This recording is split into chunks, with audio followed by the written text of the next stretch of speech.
రోమపత్రికలో ఉన్న కొన్ని మాటలు మనం ధ్యానం చేద్దాము. 4వ అధ్యాయము బిఫోర్ లాస్ట్ వీక్ 13వ వచనం వరకు కూడా మనం ధ్యానం చేసుకున్నాము.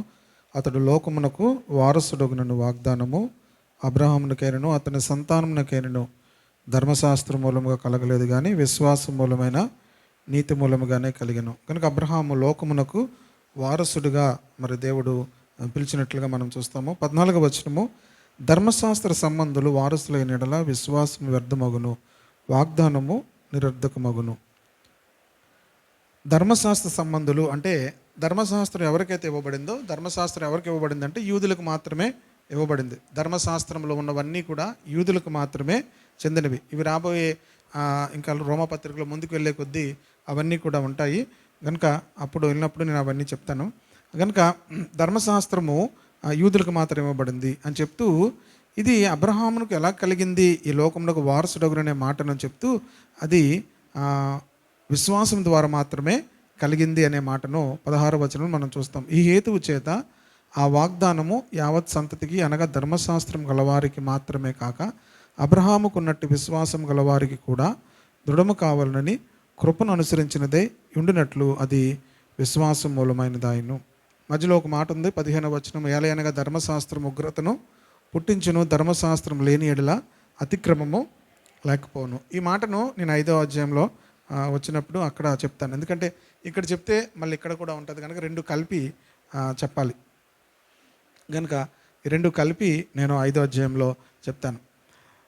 కనుక ఈ యొక్క మాటలో మరి విశ్వాసమును బట్టి మరి దేవుని యొక్క వాగ్దానములు మనము స్వతంత్రించుకోవాలి. విశ్వాసమును బట్టి మాత్రమే దేవుని వాగ్దానములు మనకు కలుగుతాయి అనే మాటను మనం చూస్తున్నాం. 17వ వచనంలో, తాను విశ్వసించిన దేవుని ఎదుట అనగా మృతులను సజీవులుగా చేయువాడును లేని వాటిని ఉన్నట్టుగానే పిలిచివాడైన దేవుని ఎదుట అతడు మనకందరికీ తండ్రిని అయి ఉన్నాడు. ఇందును గూర్చి నిన్ను అనేక జనములకు తండ్రినిగా నియమించుతిని. లోకమునకు వారసుడు అనే మాటను చూసాము. అబ్రహామునికి ఏం దొరికెను అనే మాటను మొదటి వచనంలో ఈ యొక్క రోమపత్రికలో మనం చూసాం. అబ్రహామునికి ఏమి దొరికెను అనే మాటను మనం చూసాం కదా. మొదట్లో మన మూల పురుషుడగు అబ్రహామునికి ఏమి దొరికెను, నీతి దొరికింది. రెండవది లోకమునకు వారసుడు. మూడవది అనేక జనములకు తండ్రి. అతడు మనందరికీ కూడా తండ్రి అన్నాడు. అబ్రహాము విశ్వాసులకు తండ్రి. అబ్రహాము విశ్వాసం ఉంచి, దేవుని యందు విశ్వాసం ఉంచి తను జీవించిన జీవితానికి దేవుడు అనుగ్రహించినటువంటి ఆధిక్యత ఏంటంటే, అబ్రహామును దేవుడు విశ్వాసులకు తండ్రిగా పిలుస్తున్నాడు. విశ్వాసులందరికీ కూడా ఎవరు? తండ్రి. కనుక నిన్ను అనేక జనములకు తండ్రిగా నియమించుతునని వ్రాయబడి ఉన్నది. ఈ మాట చెప్తున్నప్పుడు అబ్రహాము చాలా వృద్ధుడైపోయాడు. తాను విశ్వసించిన దేవుని ఎదుట అనగా మృతులను సజీవులుగా చేయవాడును లేని వాటిని ఉన్నట్టుగానే పిలిచేవాడు. దేవునికి ఉన్నటువంటి రెండు లక్షణాలు అక్కడ పౌలు రాస్తున్నాడంటే, మృతులను సజీవులుగా చేయవాడు. దేవునికి ఉన్నటువంటి గొప్ప లక్షణం ఏంటంటే మృతులను సజీవులుగా చేయవాడు. అంటే మృతమైపోయిన దాన్ని, మృతము అంటే ఇక మృతం అయిపోయిన తర్వాత దానిని దేనికి కూడా ఉపయోగపడదు, అలాంటి దానిని దేవుడు మరలా ఏం చేయగలడు? సజీవులుగా చేయగలవాడు. రెండవది లేని వాటిని ఉన్నట్టుగానే పిలిచేవాడు. మనం లేని వాటిని గురించి మనం మాట్లాడాం, కానీ దేవుడు లేని వాటిని ఉన్నట్టుగా పిలిచేవాడు. దేవునికి ఉన్న లక్షణం అది, లేని వాటిని ఉన్నట్టుగా పిలిచేవాడు. అబ్రహాము అనక మునుపు అబ్రహాం పేరేంటి? అబ్రాము. గనుక అబ్రహాము అంటే అనేక జనములకు తండ్రి. గనుక అది దేవుడు ముందే పేరు పెట్టేశాడు. ముందే పేరు పెట్టేసరికి యాక్చువల్గా అనేక జనములకు తండ్రి అని అనడానికి అసలు ఏ యోగ్యత కూడా అబ్రహాముకు లేదు. ఒక కుమారుడు కూడా లేనప్పుడు అనేక జనములకు తండ్రిగా పేరు మార్చాడు. కనుక దేవుడు లేని వాటిని ఉన్నట్టుగా పిలిచేవాడు. దేవునికి ఉన్న లక్షణం అది. కనుక దేవుని మార్గాలు, దేవుని ఆలోచనలు మనం గ్రహించాలి అంటే దేవునికి ఉన్న స్వభావాన్ని మనము తెలుసుకోవాలి. లేని వాటిని ఉన్నట్టుగా పిలిచేవాడు దేవుడు. దేవుడు మాట్లాడుతున్నప్పుడు అక్కడ ఏమి ఉండదు. దేవుడు మాట్లాడుతున్నప్పుడు అక్కడ ఏమీ ఉండదు. కానీ దేవుడు మాట్లాడిన తర్వాత అది జరుగుతుంది. దేవుడు వెలుగు కలుగును గాక అన్నాడు. అదేమైంది అప్పుడు? నేను ఆ మధ్యలో ఒకసారి యూట్యూబ్లో పెట్టాను, మీరు చూసారో లేదో తెలియదు, కానీ ఒక ఆయన అంటున్నాడు, హైందవ, అతని పేరు ఏదో పేరుంటుంది, ఆయన ఎక్కువగా గరికిపాటి ఏదో మాట్లాడుతుంటాడు. ఎక్కడండి ఆర్టీసీ బస్సు కూడా రాదు మనం ఆగమంటే, ఇలా రమ్మంటే ఆర్టీసీ బస్సు కూడా రాదు, ఆగమంటే ఆగదు, రమ్మంటే రాదు అన్నాడు. ఎలాగొచ్చేస్తుంది వెలుగు కలగమంటే వెలుగు అన్నాడు. అప్పుడు ఆయన చక్కని ఒక దేవుని సేవకుడు చెప్పాడు, ఏమని? నువ్వు రమ్మంటే రాదు, కానీ అధికారము కలిగినటువంటి వ్యక్తి బస్సు ఆగాలంటే ఏమవుతుంది? ఆగుతుంది. వాళ్ళకి అర్థం కావట్లేదు దేవుడు ఎంత శక్తిమంతుడు, అధికారము కలిగిన వాడు అని. ఒక అధికారం కలిగిన వచ్చినట్టు బస్సులన్నీ ఏం చేస్తారు? ఆపేస్తారు. బస్సులు ఈ రూట్ వెళ్ళకూడదంటే ఈ రూట్లో వెళ్ళవు. అయితే బస్సులన్నీ కూడా క్యాన్వర్సింగ్కి వెళ్ళిపోవాలంటే వెళ్ళిపోతాయి. కనుక దేవుడు చెప్పాడు కనుక వెలుగు కలుగును గాక అని చెప్పాడు కనుక ఏమైంది? వెలుగు కలిగింది. కనుక దేవుడు లేని మాటను ముందుగానే ఏం చేస్తాడు? పిలుస్తాడు. దేవుడు చెప్పిన తర్వాత ఆ మాట ఏమవుతుంది? నెరవేరుతుంది. కనుక దేవుడు ఎప్పుడు కూడా మన జీవితాల్లోనూ కూడా వాక్యము కూడా మన జీవితాల్లో ఏమీ లేదు, శూన్యముగానే ఉంటుంది. కానీ దేవుడు మాట్లాడిన తర్వాత ఆ కార్యము జరుగుతుంది. కనుక దేవుడు లేని వాటిని ఉన్న వాటిగా పిలిచేవాడు. అంతేకాదు మృతులను సజీవులుగా చేసేవాడు అనే విషయాన్ని జ్ఞాపకం చేసుకోవాలి. ఆ విషయంలో అతడు మనందరికీ కూడా తండ్రి ఉన్నాడు. అంటే అబ్రహాం విషయంలో అది జరిగింది. మృతుడు అయిపోయాడు, సారా గర్భం మృతతుల్యమైనట్టుగా ఆలోచించింది. కానీ ఆ దేవుడు చెప్పిన మాటను బట్టి, ఆ కింద మాటలన్నింటి కూడా అయ్యే వివరిస్తాడు. నీ సంతానం ఇలాగుండునని చెప్పిన దానిని బట్టి 18వ వచనము, తన అనేక జనములకు తండ్రి అగునట్లు నిరీక్షణకు ఆధారం లేనప్పుడు అతడు నిరీక్షణ కలిగి నమ్మెను. నిరీక్షణకు ఏం లేదు? ఆధారము లేదు. నిరీక్షించడానికి అంటే ఆశపడడానికి. నిరీక్షణ అంటే హిందీలో ఏముంటుందంటే, హిందీ ఆశ అని ఉంటుంది. ఆశపడడానికి ఏంటి? ఏం లేదు, ఆధారం లేదు, అవకాశం లేదు.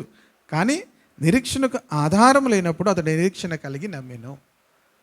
కనుక విశ్వాసము నిరీక్షణకు ఆధారం లేనప్పుడు కూడా మనం ఏం చేయొచ్చు? నిరీక్షణ కలిగి నమ్మాలి. యాక్చువల్గా విశ్వాసం ఏంటంటే నిరీక్షింపబడు వాటి యొక్క నిజస్వరూపం. నిరీక్షణ ఉంటేనే విశ్వాసం వస్తుంది. ఇప్పుడు నిరీక్షణే లేదు ఇక్కడ. నిరీక్షణకు ఆధారము లేదు, కానీ అతడు నిరీక్షణ కలిగి నమ్మెను. ఎందుకు చెప్పాడు? ఎందుకు నమ్మాడు? ఎందుకు నిరీక్షణ మనం కొన్నిసార్లు పుట్టించుకోవాలి. నిరీక్షణకు ఏం లేదు? ఆధారం లేదు. ఎవరిని చూస్తే ఆధారం లేదు? అబ్రహామును చూస్తే ఆధారం లేదు, శారాను చూస్తే ఆధారం లేదు. మరి నిరీక్షణ దేన్ని బట్టి వస్తుందంటే, నీ సంతానం ఇలా ఉండునని చెప్పిన దానిని బట్టి. దేవుడు 2 విషయాలు చెప్పాడు. చీకటి వేళలో నక్షత్రాలన్నీ చూపించాడు. నీ సంతానం ఇలా ఉంటుంది అని చెప్పాడు. సముద్రం దగ్గరికి తీసుకెళ్ళి ఇసుకను చూపించి, నీ యొక్క సంతానము సముద్రపు ఇసుక రేణులోలే ఉంటుందని చెప్పాడు. కనుక ఈ 2 మాటలను బట్టి అతడు ఏం చేశాడట? ఆధారము తను చూసుకుంటే లేదు, కానీ దేవుడు చెప్పిన మాటను బట్టి ఏం చేశాడు?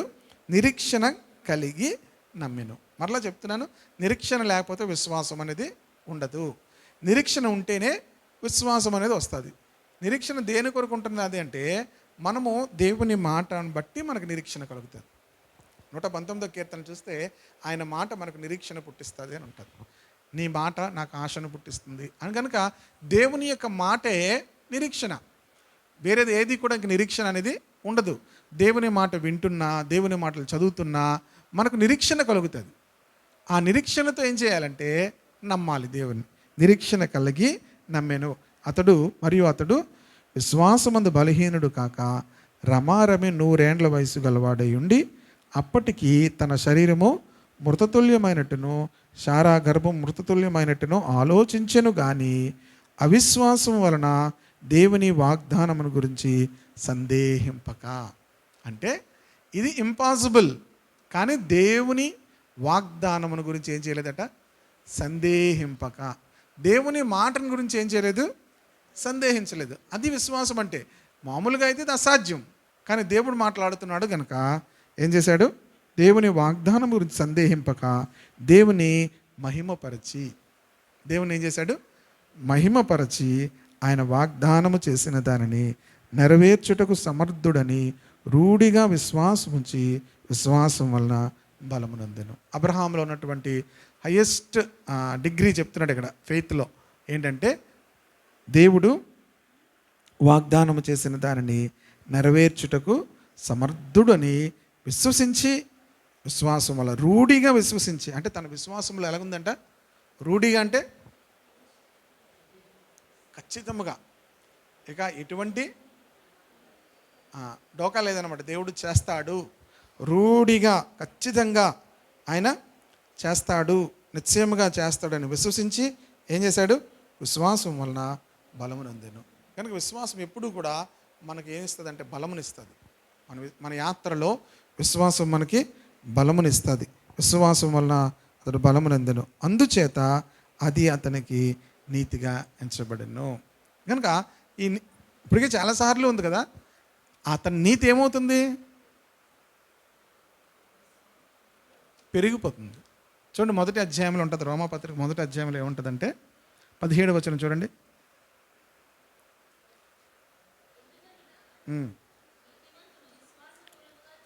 నీతిమంతుడు విశ్వాస మూలముగా జీవించినని వ్రాయబడిన ప్రకారము విశ్వాస మూలముగా అంతకంతకు విశ్వాసము కలిగినట్లు. మనం విశ్వాసము దేవుని పట్ల కలిగి మనం చూపిస్తున్న కొద్దీ దేవుని నీతి దాంట్లో ఏమవుతుంటుందట?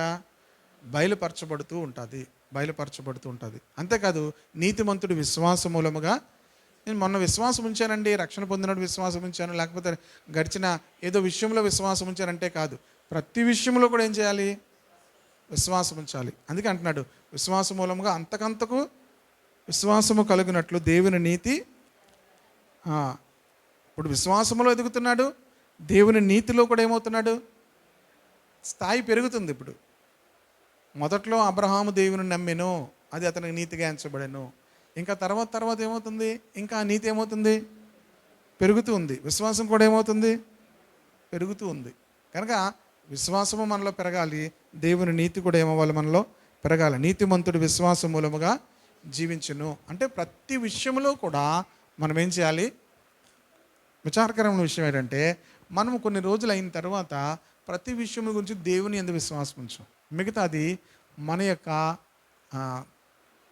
జ్ఞానం మీద, మన యొక్క ఆలోచనల మీద మనం ఏం చేస్తామంటే విశ్వాసం ఉంచడం, నమ్మిక ఉంచుతాం అనమాట. ఇది ఎలాగవుతుందిలే, ఇంకేమవుతుందిలే అనుకుంటుంటాం. కనుక మనము ఎంత ఎదుగుతున్నప్పటికీ కూడా విశ్వాసంలో కూడా ఎదగాలి. మనం ఎంత ఎదుగుతుంటామో అలాగే విశ్వాసంలో కూడా ఎదగాలి. అప్పుడే మనలో ఉన్నటువంటి నీతి కూడా ఏమవుతుంది?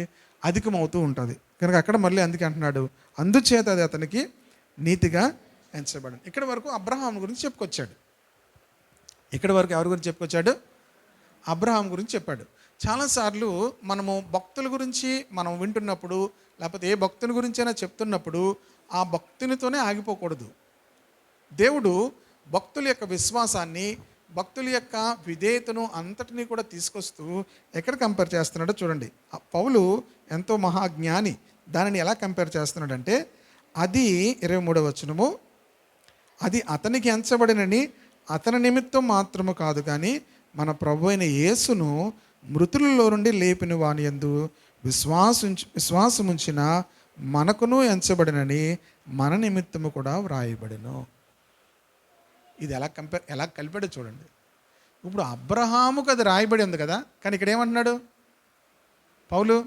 మన కోసం కూడా రాయబడింది అంటున్నాడు.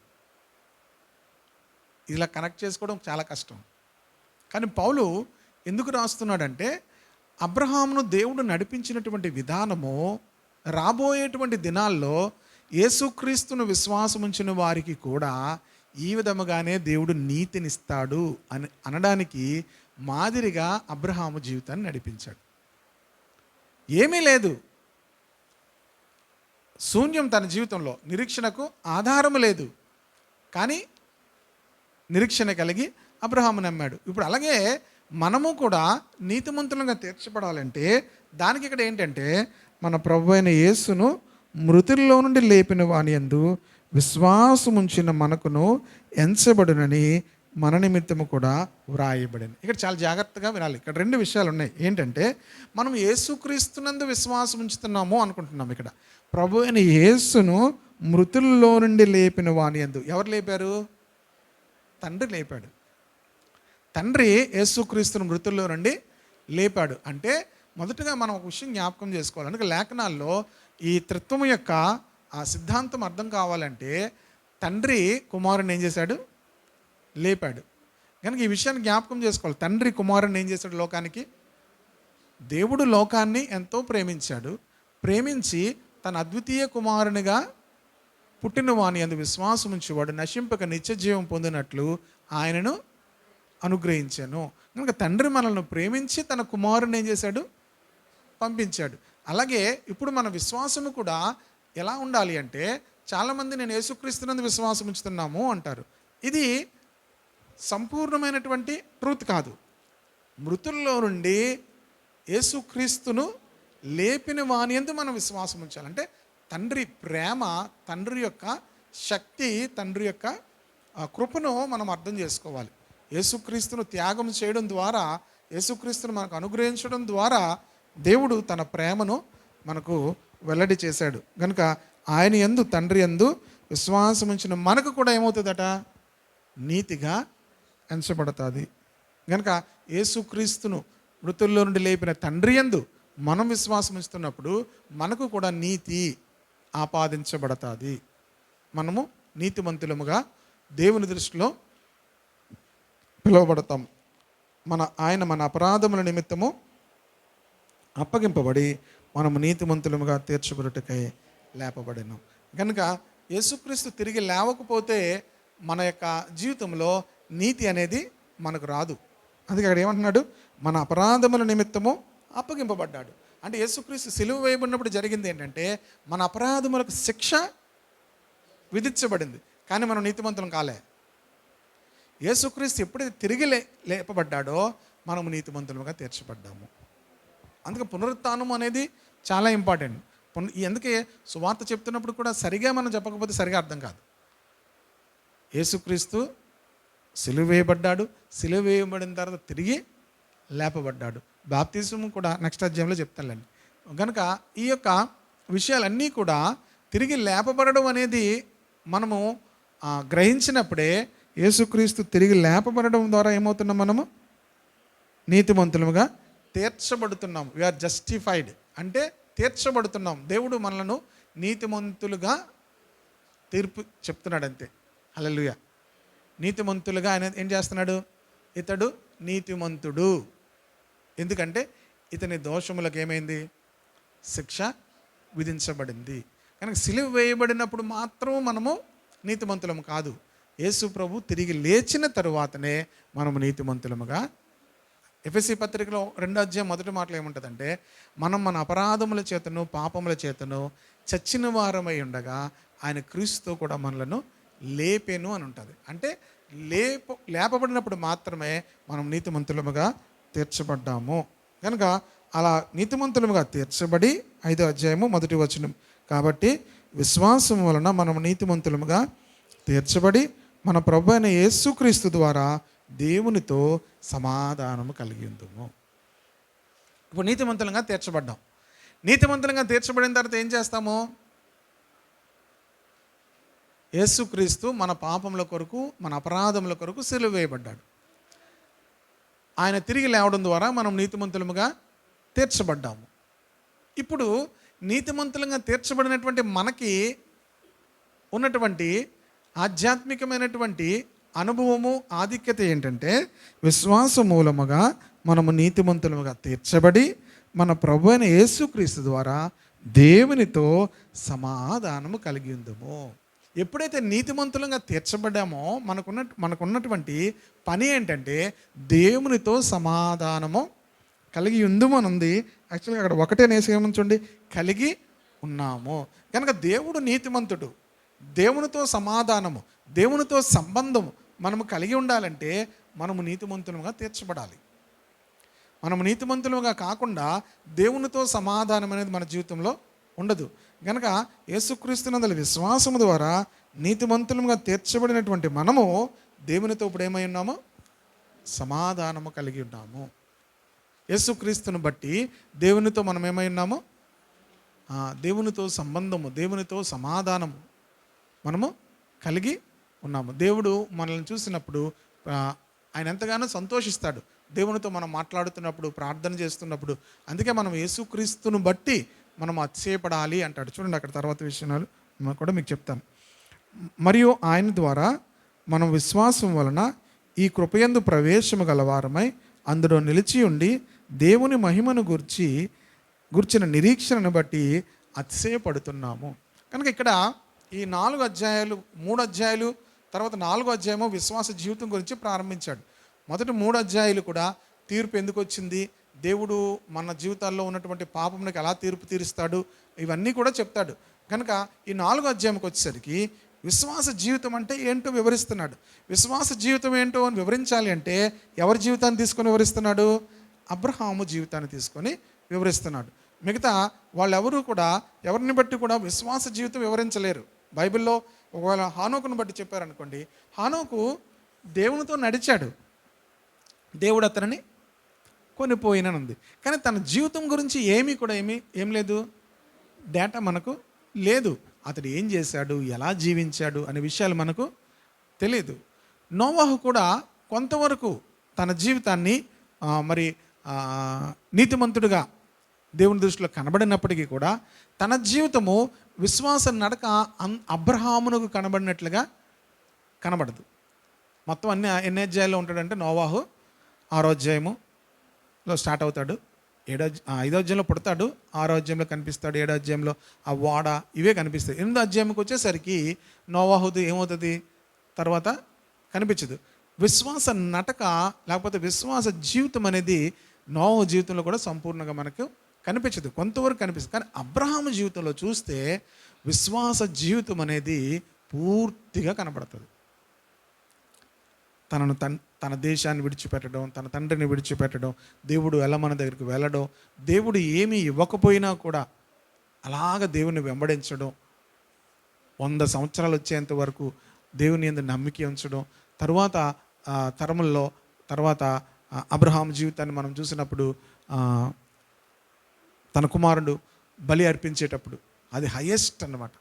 తన కుమారుణ్ణి బలి అర్పించమన్నప్పుడు కూడా అబ్రహాము దేవుని పట్ల చూపించినటువంటి విశ్వాసము, విధేయత, అలాగే తన కుమారుని వివాహ విషయంలో కూడా అబ్రహాము చూపించినటువంటి విశ్వాసము మనకి కనిపిస్తుంది. కనుకనే అబ్రహాము జీవితాన్ని దేవుడు మన ముందు కొత్త నిబంధనలో పెట్టాడు. మిగతా వాళ్ళందరి గురించి కూడా కొత్త నిబంధనలు ఎక్కువ ప్రస్తావన ఉండదు. అబ్రహాము గురించి అలాగే దావీదు గురించి కూడా ఎక్కువ ప్రస్తావన కొత్త నిబంధనలో కనిపిస్తుంది.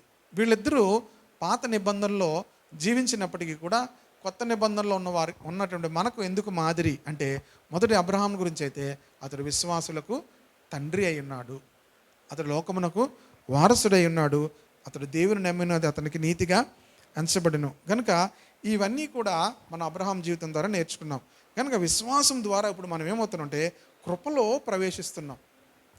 యేసుక్రీస్తునందు విశ్వాసం ఉంచడం ద్వారా ఎందులో ప్రవేశిస్తున్నాము? కృపలో ప్రవేశిస్తున్నాం. కృపా జీవితం అన్నమాట.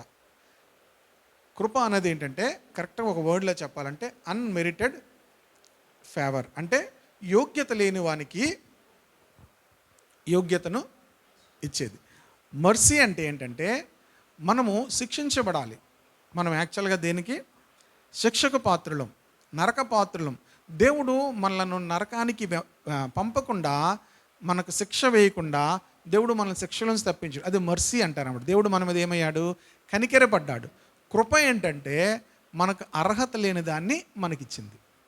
గ్రేస్ మార్క్స్ అంటారు కదా, 5 సబ్జెక్టులు పాస్ అయితే ఇంకొక సబ్జెక్టులో గ్రేస్ మార్క్స్ ఇస్తారు. అంటే ఇది బాగానే ఉంది కదా కనుక అది పాస్ అవ్వలేదు కానీ ఏం చేశాడు? పాస్ చేశాడు.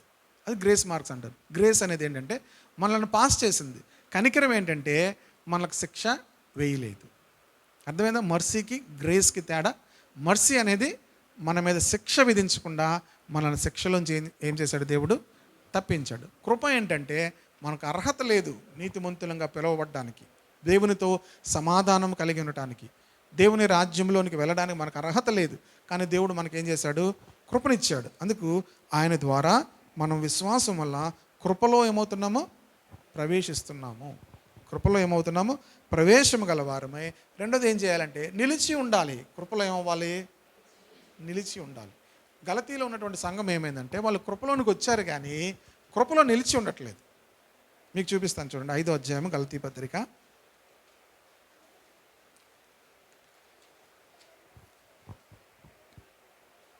4వ వచనం చూడండి.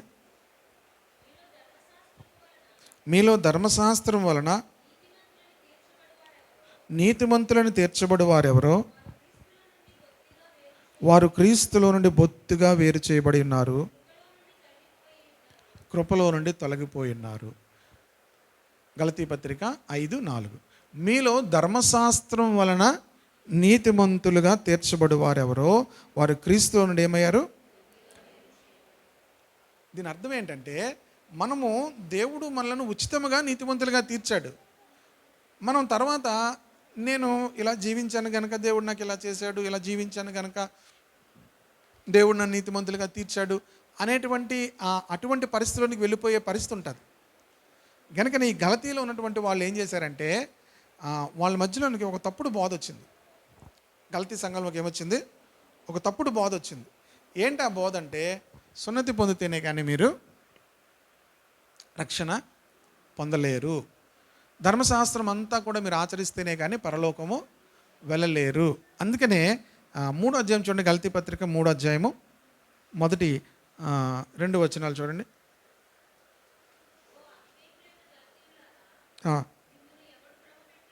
మిమ్మల్ని ఎవడు భ్రమ పెట్టెనో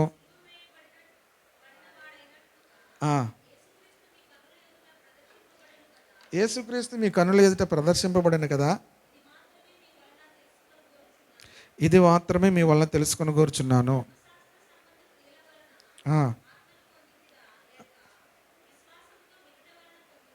చూడండి, గలతీలకు పౌలు ఎందుకు ఈ మాటను రాస్తున్నాడంటే, మీరు మొదట బాగానే ప్రారంభించారు. 3వ వచనం చూడండి, మీరు ఇంత అవివేకులైతేరా, మొదట ఆత్మానుసారంగా ఏం చేశారు? ఆరంభించి ఇప్పుడు శరీరానుసారముగా పరిపూర్ణులు అగుదురా. అంటే మొదట ఏం చేశారు వీళ్ళు? ఆత్మానుసారంగా అంటే ఏంటి? విశ్వాసం ద్వారానే ఏం చేశారు? ప్రారంభించారు. ఇప్పుడు ఏం చేస్తున్నారు వీళ్ళు? శరీరానుసారంగా ఏమవ్వాలనుకుంటున్నారు? పరిపూర్ణులు కావాలనుకుంటున్నారు. కనుక అక్కడ ఏమంటున్నాడంటే, మీరు ధర్మశాస్త్రం వల్ల నీతిమంతులుగా ఎవరు అవ్వాలనుకుంటున్నారో కృపలో నుండి ఏమైపోతారు? ధర్మశాస్త్రం ఉన్న చోట ఏముండదు? కృప ఉండదు. ఎందుకు ఉండదంటే, ధర్మశాస్త్రము వల్ల నీతిమంతులు అవ్వాలంటే దానికి ఏం చెప్పాడంటే, చూడండి 3వ అధ్యాయము గలతీ పత్రికలో 3వ అధ్యాయంలో 12వ వచనం, ధర్మశాస్త్రము విశ్వాస సంబంధమైనది కాదు. 10వ వచనం కూడా చదువమ్మా.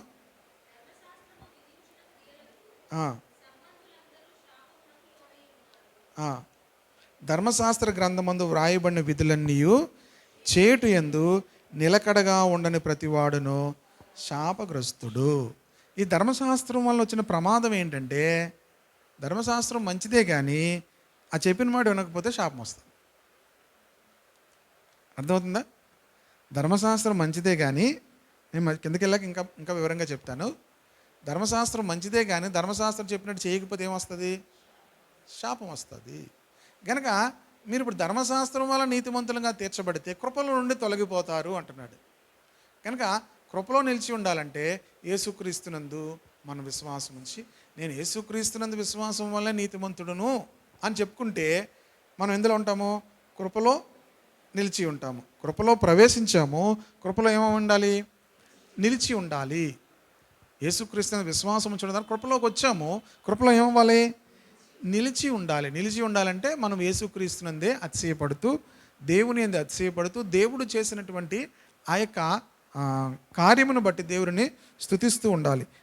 నిలిచి ఉండి దేవుని మహిమను గూర్చిన నిరీక్షణను బట్టి అతిశయపడుతున్నాము. మనము దేవుని యొక్క మహిమను గురించి ఏమవ్వాలి? అతిశయపడుతూ ఉండాలి. క్రైస్తవుడు ఎప్పుడూ కూడా దేవుని బట్టి అతిశయపడాలి. మొదటిది అంటే దేవుని మహిమను బట్టి ఏమవ్వాలి? ఇందులో 3 సార్లు అతిశయపడడం అనే మాటలు కనిపిస్తాయి. 3-4 వచనాలు చదివమ్మా. 5:3 రోమపత్రిక 5:3-4. అంతేకాదు శ్రమ ఓర్పును, ఓర్పు పరీక్షను, పరీక్ష నిరీక్షణను కలుగు చేయనని ఎరిగి శ్రమల యందును అతిశయపడుదుము. ఏం చేయాలట? శ్రమల యందు కూడా మనం ఇవ్వాలి. అతిశయపడేవాడు క్రైస్తవుడు. చివరిగా 11వ వచనం చూడండి. అంతేకాదు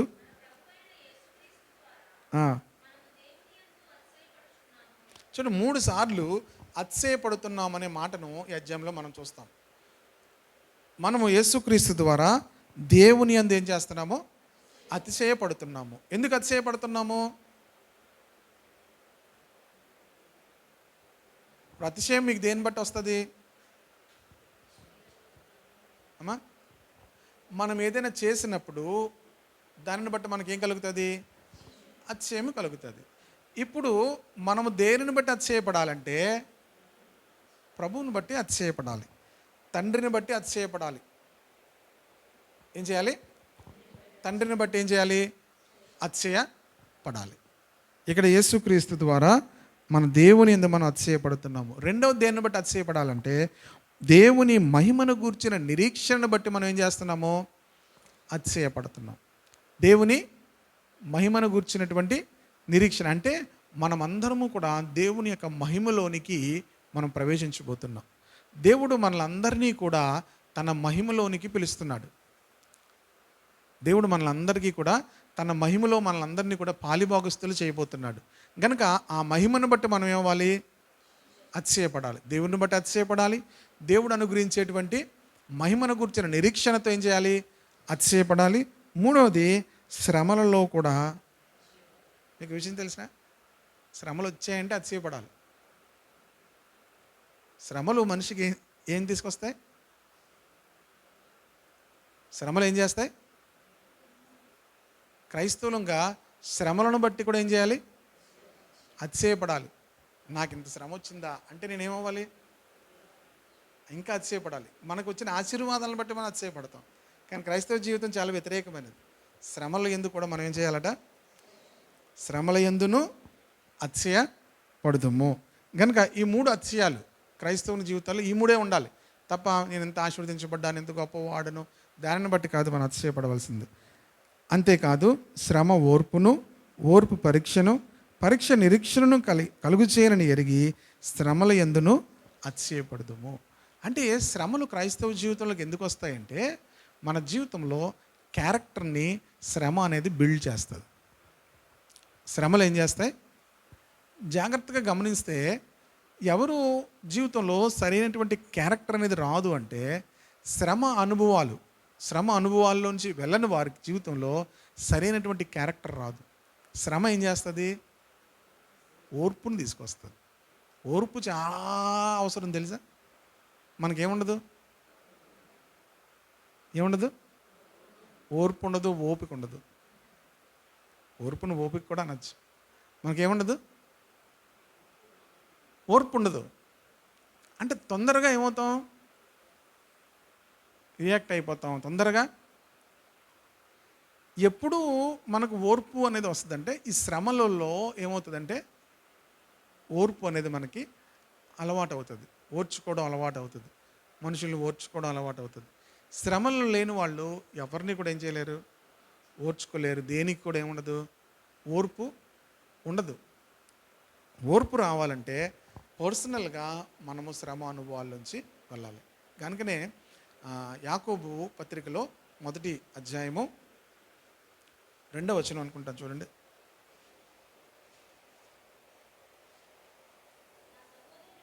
నా సహోదరులారా, మీ విశ్వాసమునకు కలుగు పరీక్ష ఓర్పును పుట్టించునని ఎరిగి. యాకోబు పత్రిక 1వ అధ్యాయం 2వ వచనం. మొదటిది ఏందమ్మా? మీ విశ్వాసమునకు కలుగు పరీక్ష ఏం పుట్టిస్తుంది? ఓర్పును పుట్టిస్తుందని ఎరిగి.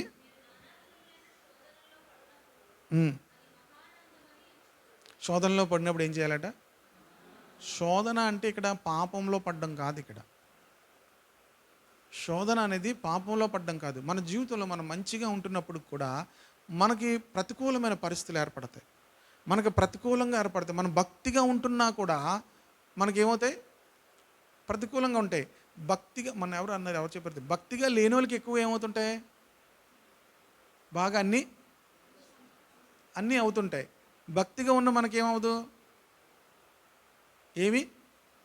నా ఫ్రెండ్ ఒక అబ్బాయి ఉండేవాడు, చూసి ఏమన్నాడు, నేను చాలా భక్తిగానే విశ్వాసంగానే ఉండేవాడిని. నాలాగా విశ్వాసంగా ఉన్నప్పటికీ కూడా మామూలుగా సినిమాలకు వెళ్ళిపోతుండేవారు, ఇంట్లో సినిమాలు చూస్తుండేవారు. కానీ వాళ్ళు బాగా అన్ని విషయాలు అభివృద్ధి పొందుతుండేవారు. చివరికి నన్ను ఏమనుకున్నాడంటే నా కోసం ప్రార్థన చేసేవాడు అంట, ప్రభా వీళ్ళని ఆశీర్వదించు అని. కానీ నాకు చాలా శ్రమలు వస్తుండేవి. నేనేమో ఏంటి ప్రభా, నేను ఇంత భక్తిగా ఉన్నా ఏం రావట్లేదు, ఆశీర్వదించబడట్లేదు. వీళ్ళంత భక్తిగా లేకపోయినా వీళ్ళు ఎలాగున్నారు, బాగానే ఉన్నారు, ఆశీర్వదింపబడుతున్నారు, అభివృద్ధి పొందుతున్నారు అనిపించేది. ఇది ప్రశ్న దేవుని బిడ్డలారా. కానీ మనలో ఏం కలుగుతుందంటే, మన విశ్వాసమును కలుగు పరీక్ష ఓర్పును పుట్టించినని ఎరిగి మీరు నానా విధమైన, ఇది శోధన కదా, ఇది పాపం వల్ల వచ్చిన శోధన కాదు. మంచిగా ఉంటున్నా నాకేమీ జరగట్లేదు, భక్తిగా ఉంటున్నా నాకేమీ జరగట్లేదు, దేవునిలో ప్రార్థిస్తూ వాక్యం చదువుతూ ధ్యానిస్తున్నా నాకేమీ ఇలా జరుగుతుంది ఏంటి, ఇదేంటిది శోధన. పాపమును గురించిన శోధన కాదు, ఇది ఒక శోధన. ఎందుకు నాకు ఇలా జరిగింది, దాని ప్రశ్నకి ఏముండదు, దేవుడు సమాధానం చెప్పడు. దేవుడు ఏం చేయడు, సమాధానం చెప్పడు. దేవుడు సమాధానం చెప్తే మనకు బాగానే ఉంటుంది. దేవుడు ఏం చేయడు, మాట్లాడు, మౌనంగా ఉంటాడు. అప్పుడు మనకేమవుతుంటుంది, మీరు ఎవరైనా అడుగుతున్నప్పుడు మీరు మాట్లాడకపోతే మీకు ఏం పెరిగిపోద్ది, బిపి పెరిగిపోద్ది, కోపం పెరిగిపోద్ది. దేవుడు మాట్లాడు, అప్పుడు మీకు ఏం పెరుగుతుంటుంది, ఓపిక పెరుగుతుంటుంది. కోపం పెరిగిపోవడం కాదు, ముందులో పెరుగుతుంది కోపం, తర్వాత ఏం పెరుగుతుంది, ఓపిక పెరుగుతుంది, ఓర్పు అనేది వస్తుంది. కనుక శోధనలు లేవనుకోండి, వాళ్ళకి ఓపిక ఉండదు, వాళ్ళకి ఓపిక ఉండదు, ఓర్పు రాదు. ఈ ఓపిక లేని వాళ్ళని దేవుడు ఏం చేయడు, దేవుడు చాలా ఓపిక కలిగినవాడు. దేవుడు ఎంత ఓపిక కలిగినవాడు అంటే, ఆయన భూమి అంతటినీ ఓర్చుకుంటున్నాడు. మనం ఒక్క నిమిషం, ఒక్క సెకండ్ ఓర్చుకోలేము తెలుసా. మనకు తెలిసింది కొంచెమే, దేవుడు చూస్తున్నవి, దేవునికి తెలిసినవి, ఆయనకు వ్యతిరేకముగా జరుగుతున్నవన్నీ కూడా దేవుడు ఏం చేశాడు. హెబ్రీ పత్రిక 12 అధ్యాయంలో చూడండి, పాపాత్ములు తనకు వ్యతిరేకంగా చేసినది అంతటినీ కూడా ఓర్చుకుని ఆయనను తలంచుకునుడి అని ఉంటుంది. హెబ్రీ పత్రిక 12 అధ్యాయము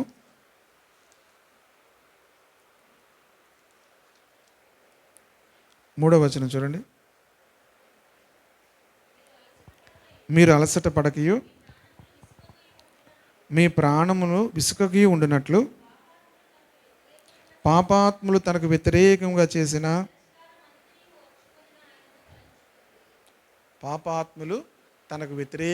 చేసిన దాన్ని అన్నిటినీ కూడా ఏం చేయండి. మనకు అవ్వదు, మనం ఓర్చుకోలేం, మనకు అవ్వదు. కానీ బైబిల్ ఏం చెప్తుంది,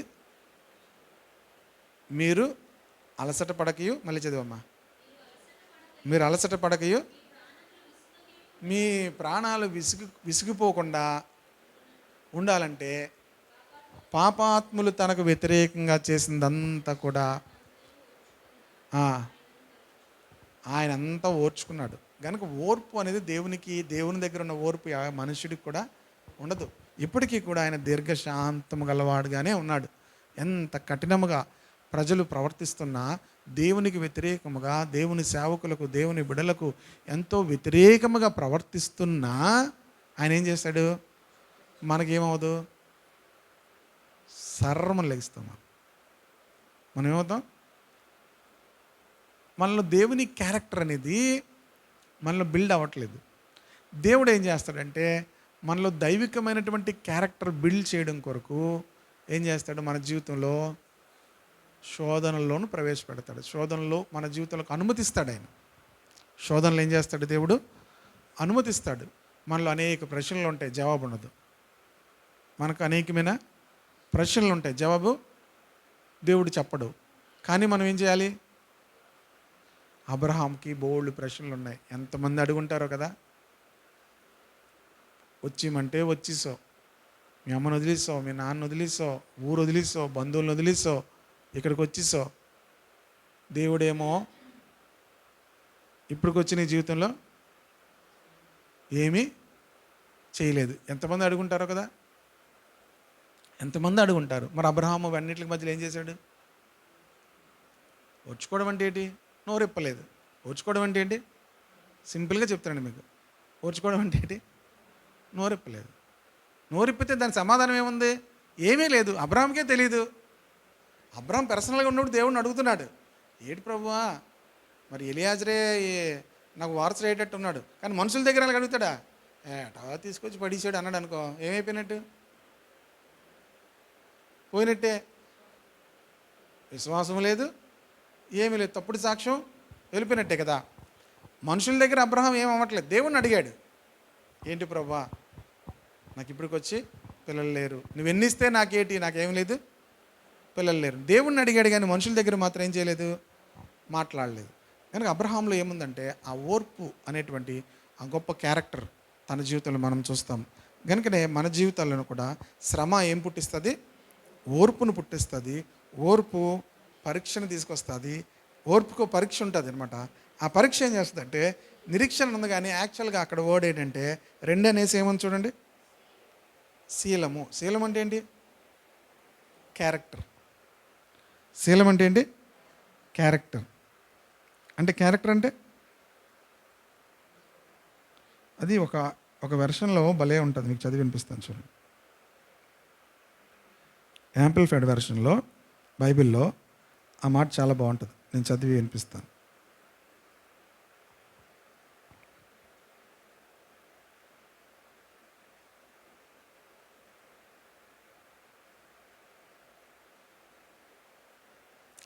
నాలుగవ వచనంలో ఏముందంటే, and endurance develops maturity of character.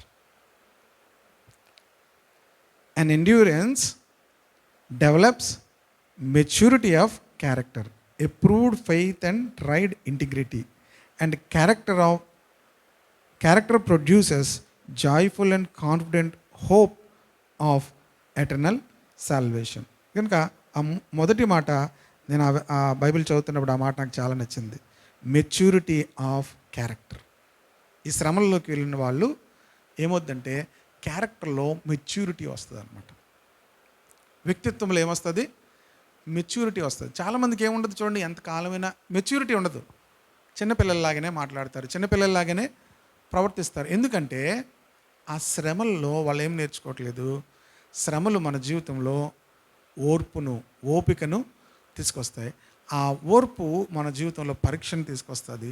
ఆ పరీక్షలో మనం పాస్ అవుతే ఏమవుతుంది, మనకు శీలము, క్యారెక్టర్ వస్తుంది. ఆ క్యారెక్టర్ ఎలాంటిదంటే మెచ్యూరిటీ ఆఫ్ క్యారెక్టర్, అంటే పరిపూర్ణత చెందిన వ్యక్తిత్వం వస్తుంది.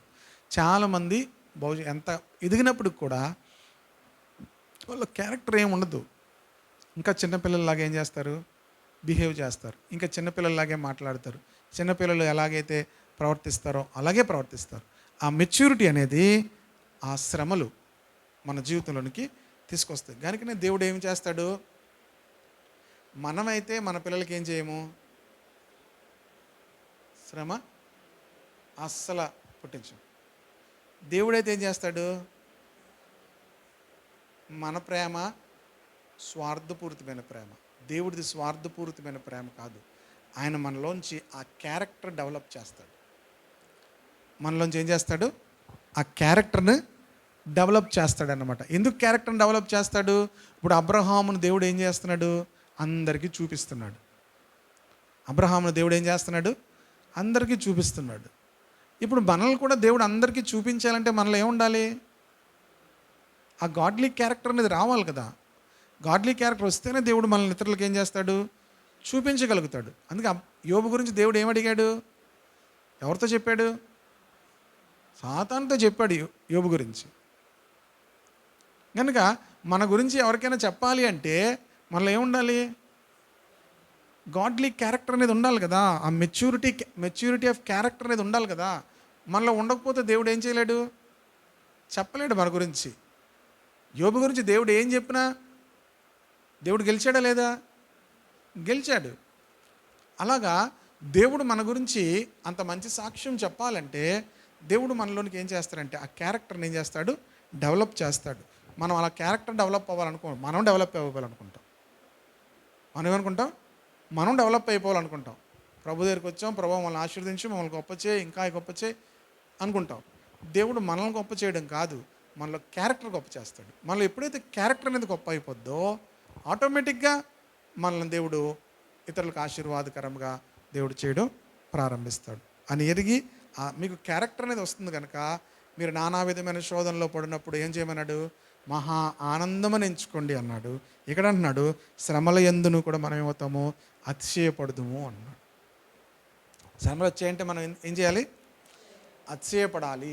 ఈ శ్రమ మన జీవితంలో దేవుడు ఎలా చేశాడంటే ఆ శ్రమల యందు కూడా మనం ఏం చేయాలి? అతిశయపడాలి. ఎందుకనగా ఈ నిరీక్షణ మనలను సిగ్గుపరచదు. శ్రమలు అనుభవిస్తున్నా మనకు ఒక నిరీక్షణ ఉంది. ఆ నిరీక్షణ ఏం చేయదు? మనలను సిగ్గుపరచదు. దేవుని యందు నిరీక్షణ ఇచ్చినటువంటి మనలను ఆ నిరీక్షణ ఏం చేయదు? సిగ్గుపరచదు. ఇప్పుడు మనం దేవుని యందు నిరీక్షణ గలవారమే విశ్వాసం ఉంచాం కదా, ఆ నిరీక్షణ మనల్ని ఏం చేయదు? సిగ్గుపరచదు. మనకు అనుగ్రహింపబడిన పరిశుద్ధాత్మ ద్వారా దేవుని ప్రేమ మన హృదయంలో కృమ్మరింపబడింది. ఈ మధ్యలో ఏం జరుగుతుందంటే ఈ శ్రమ అనుభవాల్లో దేవుడు తన ఆత్మ ద్వారా మన హృదయాల్లోనికి ప్రేమను ఏం చేస్తాడు? కృమ్మరిస్తాడు. పరిశుద్ధాత్మ ద్వారా ఏం చేస్తాడు? మన హృదయాల్లో తన ప్రేమను కృమ్మరిస్తాడు. ఎప్పుడైతే ఆ ప్రేమ మన హృదయాల్లోనికి కృమ్మరింపబడుతుందో మనము సులువుగా ప్రేమించగలుగుతాం. సులువుగా ఏం చేయగలుగుతాం? అమ్మో నా వల్ల కాదు వీళ్ళని తట్టుకోవడం అంటాం కదా, వీళ్ళని తట్టుకోవడం నా వల్ల కాదు, వీళ్ళని ప్రేమించడం నా వల్ల కాదు అనుకుంటాం. కానీ ఈ శ్రమ అనుభవాల్లో దేవుడు ఏం చేస్తుంటాడంటే దేవుడు తన ఆత్మను మన హృదయాల్లోనికి ఏం చేస్తాడు? కృమ్మరిస్తాడు. ఆ దేవుని ఆత్మ ద్వారా ఆ ప్రేమను మనం పొందుకుంటున్నప్పుడు ఏమవుద్దంటే సులువుగా ఇతరులను ఏం చేయగలుగుతాం? ప్రేమించాలంటే ముందేం చేయగలుగుతాం? క్షమించగలుగుతాం. తర్వాత ఏం చేయగలుగుతాం? చాలా ఈజీగా ఉంటుంది. కొంతమందికి ఎలాగ ఉంటుంది? చాలా ఎలాగుంటుంది? అక్కడ ఉన్నంతసేపు దేంట్లో ఉన్నట్టు ఉంటుంది? ఏదో అంటారు, నాకు గుర్తు రావట్లేదు. ముళ్ళుల మీద ఉన్నట్టుగా, లేకపోతే నిప్పుల మీద కూర్చున్నట్టుగా చాలా కష్టంగా ఉంటుంది. చాలా కష్టంగా అనిపిస్తుంది మనకి. ఎప్పుడైతే పరిశుద్ధాత్మ మన హృదయాల్లోనికి ఆ ప్రేమను కృమ్మరిస్తాడో ఈజీగా ఉంటుంది. బాబు ఎలాగున్నారో బాబు, ఎలా మాట్లాడుతున్నావో అంటారు కదా. పరిశుద్ధాత్మ ప్రేమ మనలో ఉంటే ఈజీగా ఉంటుంది. పరిశుద్ధాత్మ ప్రేమ మనలో ఉంటే ఎలా ఉంటుంది? ఈజీగా ఉంటుంది. లేకపోతే మనకి ఎలాగుంటుంది? బుర్ర పగిలిపోతుంటుంది అనమాట. తలపోటు వచ్చేసి అవసరమైతే వాంతలు అయిపోయి ఏంటి మన ఆరోగ్యం అంతా పాడైపోతుంది. సులువుగా ఏం చేయగలుగుతాం? ప్రేమించగలుగుతాం. ఇది పరిశుద్ధాత్మ ద్వారా మాత్రమే జరుగుతుంది. అర్థమవుతుంది కదా. ఈ శ్రమ అనుభవాల నుంచి వెళ్తున్నప్పుడు దేవుడు ఏం చేస్తాడంటే పరిశుద్ధాత్మ ద్వారా తన ప్రేమను మన హృదయాల్లోకి ఏం చేస్తాడు? కృమ్మరిస్తూ ఉంటాడు. మనకేమవుద్దంటే క్రైస్తవ యాత్ర సులువైపోతుంది. సులువుగా మనము క్షమించగలుగుతాం, సులువుగా ప్రేమించగలుగుతాం. ఇదంతా ఇంత సులువుగా ఎలాగైపోతుంది అంటే మనకేమైపోయింది? క్యారెక్టర్ బిల్డ్ అయిపోయింది కదా. మెచ్యూరిటీ ఆఫ్ క్యారెక్టర్ దేనివల్ల వచ్చింది? శ్రమల ద్వారా వచ్చింది. ఈ శ్రమల ద్వారా వచ్చినటువంటి ఈ క్యారెక్టర్ మనకి మెచ్యూరిటీలోనికి తీసుకువెళ్ళిపోయింది. అంతేకాదు దేవుని ప్రేమ మన హృదయాల్లో పరిశుద్ధాత్మ ద్వారా కృమ్మరించబడింది. 6వ వచనం ఏలయనగా మనం ఇంకా బలహీనమై ఉండగా ఇవన్నీ మనం చదువుతున్న కొద్దీ దేవుని ప్రేమ మనకు తెలుస్తుంటుంది. దేవుని ప్రేమ మనం తెలుసుకుంటున్న కొద్దీ పరిశుద్ధాత్ముడు దేవుని ప్రేమ మన హృదయాల్లో కృమ్మరిస్తాడు. చెప్తున్నాడు ఇక్కడ. ఈ లేఖనాలు మనం ఎందుకు తెలుసుకోవాలంటే ఏలయనగా మనం ఇంకా బలహీనులమై ఉండగా క్రీస్తు యుక్త కాలమున భక్తిహీనుల కొరకు యేసు ప్రభు నీ కొరకు చనిపోయే సమయానికి మనం భక్తిహీనులం.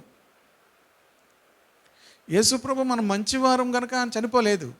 మనం భక్తిహీనులం గనక ఆయన భక్తిహీనులను తెలిసి ఏం చేశాడు? ఆయన చనిపోయాడు. ఇది అర్థమైనప్పుడు ప్రేమ అంటే ఏంటి అర్థమవుతుంది. ప్రేమ అంటే ఏంటి? మనం ఇచ్చాము, మనం కూర ఇచ్చాము, వాళ్ళు కూడా ఏమి ఇచ్చేయాలి? మీకు తెలుసా? వాళ్ళు కూర ఇచ్చిన తర్వాత మళ్ళీ కూర ఇవ్వలేదు అనుకోండి, ఏమవుద్ది? మనకి మ్యాటర్ మారిపోద్ది. మీరు ప్రేమతోనే ఇచ్చారు, మరలా మీ ప్రేమ ఏమవ్వాలి? మీకు ఇచ్చింది వచ్చేయాల. ఈ ప్రేమ కాదు అది. భక్తిహీనులమై ఉన్నప్పుడే దేవుడు మనల్ని ఏం చేశాడు? ప్రేమించాడు కనుకనే మన కొరకు ఏం చేశాడు? ఆయన చనిపోయాడు. నీతిమంతుని కొరకు సైతం ఒకటి చనిపోవట అరుదు, మంచివాని కొరకు ఎవడైనను ఒకవేళ తెగింపవచ్చును. అయితే దేవుడు మన ఎడల తన ప్రేమను వెల్లడిపరుచున్నాడు. ఎట్లనగా మనం ఇంకనూ పాపులమై ఉండగానే క్రీస్తు మన కొరకు చనిపోయాను. దేవుని ప్రేమ ఏంటంటే మనం ఇంకనూ పాపులమై ఉండగానే ఆయన చనిపోయాడు. ఆ ప్రేమ మీకు తెలిసినప్పుడు ఈజీగా మీరేమవుతారు? క్షమించగలుగుతారు, ప్రేమించగలుగుతారు. మనం ఇంకనూ పాపులమై ఉండగానే ఆయన మనను ప్రేమించి మన కొరకు ఆయన చనిపోయాను. దేవుడు మన ఎడల తన ప్రేమను వెల్లడిపరచు. ఈ విషయాలు మనం ధ్యానిస్తూ ఉంటుండగా పరిశుద్ధాత్ముడు ఏం చేస్తాడంటే ఆయన ప్రేమను, దేవుని ప్రేమను మన హృదయాల్లోకి ఏం చేస్తాడు? కుమ్మరిస్తాడు. హల్లెలూయా. కుమ్మరించడం అంటే గ్లాస్తో వేయడం కాదు. బిందుతో నీళ్ళలో ఉంపేస్తే ఏమవుతారు? కుమ్మరించడం. మన హృదయాల్లోనికి ఇలా వంపేస్తాడన్నమాట. ఎప్పుడు మనం ఆయన ప్రేమను తెలుసుకుంటుంటే, ఆ శ్రమల్లో వెళ్తున్నప్పుడు కూడా నిరీక్షణ కలిగి మనము దేవుడిని స్తుతిస్తూ ఉంటే దేవుడు మన హృదయాల్లోనికి తన ప్రేమను కృమ్మరించేస్తాడు. ఆ ప్రేమ మనం ఆ ప్రేమతో మనము ఇతరులను ప్రేమించగలుగుతాం, క్షమించగలుగుతాం, ప్రార్థించగలుగుతాం. మనకు క్రైస్తవ జీవితము చాలా సులువుగా ఉంటుంది. ఎంత వ్యతిరేక పరిస్థితులు ఉన్నప్పుడు కూడా చాలా సులువుగా ఉంటుంది. పాపులమై ఉండగానే క్రీస్తు మన కొరకు చనిపోయాను కాబట్టి ఆయన రక్తం వలన ఇప్పుడు నీతివంతులముగా తీర్చబడి మరింత నిశ్చయముగా ఆయన ద్వారా ఉగ్రత నుండి రక్షింపబడదుము. మనం ఇప్పుడు ఆయన రక్తం వలన ఇప్పుడు నీతిమంతులుగా తీర్చబడ్డాము. అంతేకాదు నిశ్చయముగా ఆయన ద్వారా ఉగ్రత నుండి రక్షింపబడతాం. ఉగ్రత ఉంది. ఇప్పుడు దేవుని కోపమే చూసాం, కానీ దేవుని ఉగ్రత ఉంది. భయంకరమైనటువంటి ఉగ్రత దినమందు అనే మాట ఉంటుంది. ఉగ్రత అంటే మరొక చాట దేవుని మహోగ్రత అనే మాటను కూడా ఉంటుంది. కనుక ఉగ్రత అనేది దేవుని కోపం కాదు. ఉగ్రత అనేది ఏంటి? చాలా తీవ్రమైనది అన్నమాట. చాలా తీవ్రమైనటువంటి దేవుని యొక్క కోపము దేవుడు బయలుపరిచేటప్పుడు మనం ఏమయ్యాం? ఆ ఉగ్రతలోంచి రక్షించబడుతున్నాం. ఇంకా లోకము, మనుషులు ఎవరు కూడా దేవుని యొక్క ఉగ్రతను గోదావరి ఉగ్రరూపం అంటారు. చూసారా? మీరు ఎప్పుడైనా చూసారనుకో అలాంటిది? చూస్తే భయం వేస్తుంది అలాంటి నీటి దగ్గరికి వెళ్తే. అంత బలంగా ప్రవహిస్తుంటుంది. గోదావరి ఉగ్రరూపం కాదు. దేవుని యొక్క ఉగ్రత అనేది ఏ మనుష్యుడు కూడా తట్టుకోలేడు. అంత దేవుని యొక్క ఆ ఉగ్రతలో నుంచి దేవుడు మనల్ని ఏం చేసి, మన రక్షణ ఎప్పుడైతే మనం యేసుక్రీస్తునందు విశ్వాసం వచ్చి నీతిమంతులుగా తీర్చబడ్డామో ఆ నీతి ఏమవుతుందంటే నిశ్చయముగా ఆయన ద్వారా ఉగ్రత నుండి కూడా మనం ఏమయ్యామో? రక్షించబడ్డాము. ఉగ్రతలోంచి మనం రక్షించబడ్డాం. పాపములో నుంచి మాత్రమే కాదు మనం రక్షించబడింది, దేవుని యొక్క ఉగ్రతలోంచి కూడా రక్షించబడ్డాం. హల్లెలూయా. పాపంలోంచి రక్షించబడ్డాం ఒక ఎత్తు, ఉగ్రతలోంచి కూడా దేవుడు మనల్ని ఏం చేశాడు? యేసుక్రీస్తునందు విశ్వాసం ఉంచడం ద్వారా దేవుని యొక్క ఉగ్రతలో నుంచి కూడా మనలను రక్షించబడ్డాం. కనుక మన రక్షణ పాపములో నుంచి మాత్రమే కాదు, దేవుని ఉగ్రతలో నుంచి కూడా మనల్ని ఏం చేసింది? రక్షించింది. హల్లెలూయా. కనుక దీనిని బట్టి మనం స్తుతించాలి. లోకం అంతటి మీదకి దేవుని ఉగ్రత వస్తుంది. మనుషులందరి మీదకి, యేసుక్రీస్తునందు విశ్వాసం ఉంచలేని వారందరి మీదకి కూడా దేవుని యొక్క ఉగ్రత వస్తుంది. మనకేమొస్తుంది అనుకున్నారు? లాస్ట్ మాట చెప్పి నేను ముగించేస్తాను. 2వ తెస్సలోనికి రాసిన పత్రిక, అపోస్తలుడైన పౌలు తెస్సలోనికులకు రాసిన 2వ పత్రిక 1వ అధ్యాయము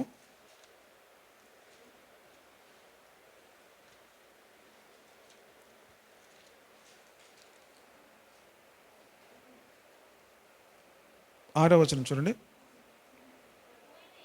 ప్రభు అయిన యేసు తన ప్రభావమును కనపరచు దూతలతో కూడా పరలోకం నుండి అగ్నిజ్వాలలలో ప్రత్యక్షమై, చూడండి, మొదట దేవుని ఎరగని వారికి, మన ప్రభు అయిన యేసు సువార్తకు లోబడిన వారికి ప్రతిదండన చేయనప్పుడు మిమ్మల్ని శ్రమపరచు వారికి శ్రమయు, శ్రమపడుచున్నటువంటి మీకు మాతో కూడా విశ్రాంతియు హల్లెలూయా. చూడండి, దేవుడు తన యొక్క బిడలకు దేవుడు ఏం చేస్తాడట? విశ్రాంతినిస్తాడు. లోకం మీద అందరి మీదకి ఏం చేస్తాడట? ప్రతిదండన దేవుడు చేస్తారట. నిత్య నాశనమైన దండన చాలా ఉంటాయి, మీరు అవన్నీ కూడా చదివితే కనుక దేవుడు ఆ ప్రతిదండన, ఆ నిత్య నాశనం అనేటువంటి ఆ దండనలోంచి దేవుడు మనల్ని ఏం చేశాడు? మనకు విశ్రాంతి. ఇప్పుడు మనకు శ్రమపరుస్తున్న వారికి అందరికీ కూడా ఏం కలుగుతుంది? శ్రమ కలుగుతుంది. మనకైతే ఏం కలుగుతుంది? విశ్రాంతి ఉంటుంది. కనుక మన రక్షణ అనేది ఇప్పటి వరకు మాత్రమే కాదు, పాపంలోంచి మాత్రమే కాదు, మన రక్షణ దేవుని ఉగ్రత, దేవుని యొక్క ప్రతిదండనలో నుంచి కూడా దేవుడు మనల్ని ఏం చేశాడు? రక్షించాడు. ఆయన ద్వారా ఉగ్రత నుంచి రక్షింపబడుతూ మరలా రోమపత్రిక వచ్చాం. ఏలైనగా శత్రులమై ఉండగా ఆయన కుమారుని మరణం ద్వారా దేవునితో సమాధానపరచబడిన వారమై ఆయన జీవించుట చేత మరి నిశ్చయముగా రక్షింపబడుదుము. శత్రులమై ఉండగా దేవుడు మన కొరకు ఏం చేశాడు? ఆయన మరణించాడు. ఆ మరణించడం ద్వారా దేవునితో మనం సమాధానపరచబడిన వారమై ఆయన జీవించుట చేత మరి నిశ్చయముగా రక్షించబడదుము. అంటే యేసుక్రీస్తు తిరిగి లేవడం ద్వారా మన రక్షణ సంపూర్ణమైంది అంటున్నాడు. అంతేకాదు మన ప్రభువైన యేసుక్రీస్తు ద్వారా మనము దేవుని యందు అతిశయపడుచున్నాము. ఆయన ద్వారానే మనం ఇప్పుడు సమాధాన స్థితి పొంది ఉన్నాము. మనం ఎప్పుడు కూడా దేవునిలో అతిశయపడాలి. ఏంటంటే ఈ సమాధాన స్థితి, ఈ నిశ్చయత, ఈ రక్షణ, ఈ యొక్క నీతి, ఇవన్నీ కూడా యేసుక్రీస్తు ద్వారా దేవుడు మనకు అనుగ్రహించాడు గనక యేసుక్రీస్తు ద్వారా ఎప్పుడు కూడా దేవుని యందు ఏం చేయాలి? అతిశయపడాలి. కనుక మనకు ఒక పిఎం బాగా మనకు తెలిసిన వ్యక్తి అనుకోండి, మనం పిఎంని బట్టి ఏమవుతాం? ప్రతిసారి ఆ పిఎంని బట్టి మనం అతిశయపడుతుంటాం. దేవుని బట్టి మనం అతిశయపడాలి. హల్లెలూయా. ఎందుకు అతిశయపడాలి అంటే దేవుడు మనకి నీతిమంతులుగా తీర్చాడు, దేవునితో సమాధానపరుచుకున్నాడు. అంతేకాదు దేవుని ద్వారా మనం కృపలో ప్రవేశింపచేశాడు. దేవుని పరిశుద్ధాత్మ ద్వారా మనకేమిచ్చాడు? తన ప్రేమనిచ్చాడు. మనం భక్తిహీనమై ఉండగానే ఆయన మన కొరకు మరణించాడు. అంతేకాదు దేవుని యొక్క ఉగ్రత నుంచి మనల్ని రక్షించాడు. కనుక వీటన్నిటిని బట్టి దేవుని యందు మనం ఏమవ్వాలట? అతిశయపడాలి. ప్రతి క్రైస్తవుడు కూడా దేవుని బట్టి ఏం చేయాలి? అతిశయపడాలి. ఎప్పుడు ఒక అతిశయం ఉండాలి. నా దేవుడు నా కొరకు ఇంత చేశాడు, నా కొరకు ఇన్ని చేశాడు, నిత్యత్వంలో నాకు స్థానం ఇచ్చాడు, ఉగ్రత దినముందు నాకు విశ్రాంతి, నాకు శ్రమపరిచిన వారిని లేదా దేవుని బిడ్డలకు శ్రమపరిచిన వారిని వాళ్ళందరికీ కూడా ప్రతిదండన చేస్తాడు. నిత్యమైన ప్రతిదండన అని ఉంటుంది. నిత్యమైన దండన అంటే నిత్యమైన దండన అంటే ఒక దినంతో కాదు, ఇది నిత్యము దండన, మనకు నిత్య విశ్రాంతి. హల్లెలూయా. ఇవన్నీ కూడా దేవుడు తన కృప ద్వారా దేవుడు మనకు అనుగ్రహించాడు. కనుక 3 అధ్యాయాలు మరి దేవుడు యొక్క తీర్పు, పాపము గురించి చెప్పాడు. 4వ అధ్యాయము విశ్వాసము గురించి ప్రారంభించాడు.